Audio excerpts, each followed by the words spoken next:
Well, good morning. Well, at least it's good morning when I'm recording this for you all. I've been having a little thought more so about us being in lockdown, and we're hearing lots of advice how to do this, how to do that, get exercise here and there.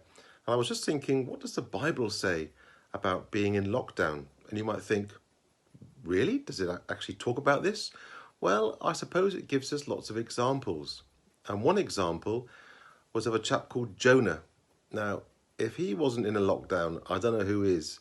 Okay, you might say it was just 3 days, but inside the bowels of a great fish? Come on, the man was in lockdown.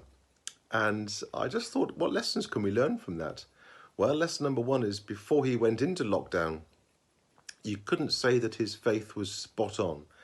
And I guess as we reflect on how our Christian path was going before we went into lockdown, I guess each of us could find something that we could improve on, something that we could be closer to the Lord with.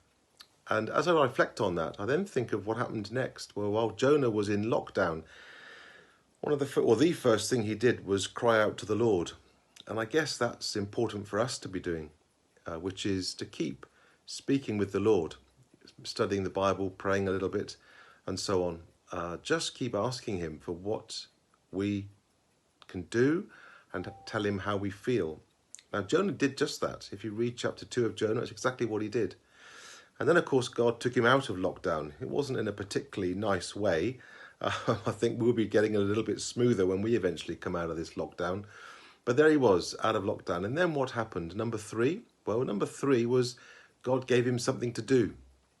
And I'm fully expecting that as we come out of lockdown, each of us will have something different to do for the Lord.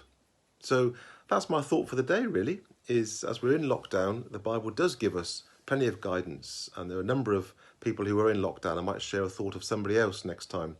3 messages, 3 lessons from this one are: consider what we were like as Christians before we went into lockdown. During lockdown, let's keep close to the Lord and tell him how we feel and ask him what he wants us to do. And then expect that there will be something to do when we get out of lockdown. So that's my thought for the day. Hope you're all keeping well and enjoy this little thought, which is about 2.5 minutes long, that's all. So not too long to get bored. God bless.